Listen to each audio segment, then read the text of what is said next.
Howdy Moz fans, and welcome to another edition of Whiteboard Friday. This week we're going to chat about a particularly challenging problem in the world of SEO, and that is trying to do SEO or trying to do any type of web marketing when your product, service, or idea has no search volume around it. So nobody's already looking for what you offer. It's a new thing, a new concept. And I'll use the example here of a website that I'm very fond of, but which there's virtually no search volume for, called Nice. I'm not sure if that's exactly how you pronounce it, since there are two I's in Nice. It's nice.co, N-I-I-C-E.co, and it's great. I search for things in here. It brings me back all these wonderful visuals from places like Colossus and lots of design portals. And I love this site. I use it all the time for inspiration, for visuals, for stuff that I might write about on blogs, for finding new artists. It's just cool. I love it. I love the discovery aspect of it, and I think it can be really great for finding artists and designers and visuals. But when I looked at the keyword research, and granted I didn't go deep into the keyword research, but let's imagine that I did, I looked for things like visual search engine, almost no volume. Search engine for designers, almost no volume. Graphical search engine, almost no volume. Find designer visuals, nada, right? So when they look at their keyword research, they go, man, we don't even have keywords to target here really, right? SEO almost feels like it's not a channel of opportunity. And I think that's where many companies and businesses make mistakes actually, because just because you don't see keyword research around exactly what you're offering doesn't mean that SEO can't be a great channel. It just means we have to do an extra step of work. And that's what I want to talk about today. So I think when you encounter this type of challenge, and granted, it might not be the challenge that there's no keyword volume. It could be a challenge in your business, for your organization, for some ideas or products that you have or are launching, that there's just very little. And that thus you're struggling to come up with enough volume to create the quantity of leads or free trials or customers that you need. And this process really can work. So I want you to go through questions like these. Who's the target audience? Who's the target audience for this? So in Nice's case, right, that's going to be a lot of designers. It might be people who are creating presentations. It might be those who are searching out designers or artists. It could be people seeking inspiration for all sorts of things. So they're going to figure out who that is. And from there, right, they can look at the job title, interests, demographics of those people. And then you can do some cool stuff where you can figure out things like, oh, you know what? We could do some Facebook ad targeting to those right groups to help boost their interest in our product and potentially, well, create branded search volume down the road, attract direct visitors, build brand awareness for ourselves, and potentially get some traffic to the site directly as well. And if we can convert some of that traffic, well, that's fantastic. In their case, I think Nice is ad supported right now, so all they really need is the traffic itself. But regardless, this is that same type of process you'd use. Second question, what else do they search for? What is that target audience searching for, right? Knowledge, products, tools, services, people, brands, tools, whatever it is. If you know who the audience is, you can figure out what they're searching for, right? Because they have needs. If they have a job title, if they have interests, if you have those profile features about the audience, you can figure out what else they're going to be searching for. And in this case, right, knowing what designers are searching for is going to be, well, that's probably relatively simplistic. The other parts of their audience might be more complex, but that one's pretty obvious. And from that, we can do content creation, we can do keyword targeting, right, to figure out, to be in front of those folks when they're doing search by creating content that may not necessarily be exactly selling our tools, but that's the idea of content marketing, right? We're creating content to target people higher up in the funnel before they need our product.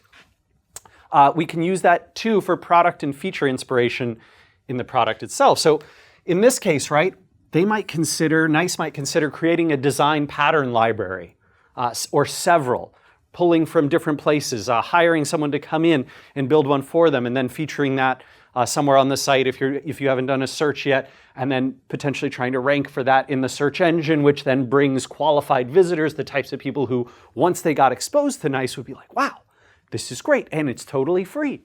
I love it. UX tool lists, right? So lists of tools for user experience folks, people on the design or UI side, maybe Photoshop tutorials, whatever it is that they feel like they're competent and capable of creating and could potentially rank for. Well, now you're attracting the right audience to your site before they need your product. Where do they go? That audience, right? Where are they going on the web? What do they do when they get there? To whom do they listen? Who are their influencers? And how can we be visible in those locations? So from that, I can get things like influencer targeting and outreach. I can get ad and sponsorship opportunities. I can figure out places to do partnership or guest content or business development. And in NICE's case, right, that might be things like sponsor or speak at design events, right?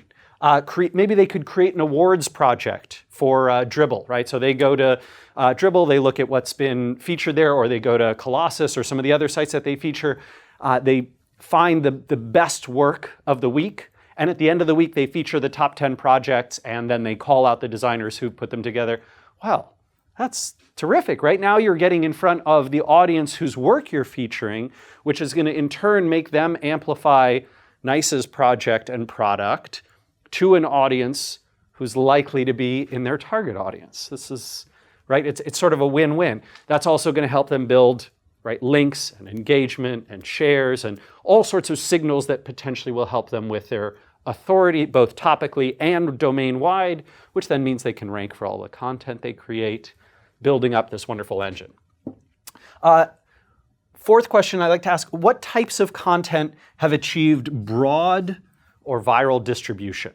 And I think what we can glean from this is not just inspiration for content and keyword opportunities as we can for many other kinds of content, but also sites to target. In particular, sites to target with advertising, sites to target for guest posting or sponsorship, or sites to target for business development or for partnership, sites to target in an ad network, sites to target psychographically or demographically for Facebook if we want to run ads like that. Potentially bidding on ads in Google when people search for that website or for that brand name in paid search, right? So if you're nice, you could think about contracting some featured artists to contribute visuals, maybe for a topical news project, right? So something big is happening in the news or in the design community. You contract a few of the artists whose work you have featured or are featuring, or people from the communities whose work you're featuring, and say, hey, we might not be able to pay you a lot, but we're going to get in front of a ton of people. We're going to build exposure for you, which is something we already do, FYI, and now you've got some wonderful content that has that potential to mimic that work. You could think about, and I love this just generally as a content marketing and SEO tactic, if you go find viral content, right, content that has had wide sharing success across the web from the past, say 2, 3, 4, 5 years ago, you have a great opportunity, especially if the initial creator of that content or project hasn't continued on with it, to go say, hey, you know what? We can do a version of that. We're going to modernize and update that for current audiences, current tastes, what's currently going on in the market. We're going to go build that. And we have a strong feeling that it's going to be successful because it's succeeded in the past.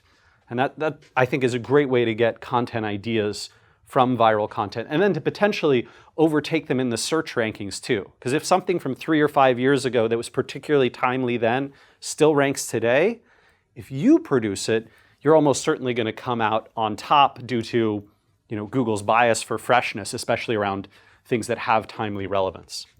And then last one, I like to ask about brand advertising in these cases, because when there's not search volume yet, a lot of times what you have to do is create awareness. And I should change this from advertising to brand awareness, because really there's organic ways to do it and advertising ways to do it.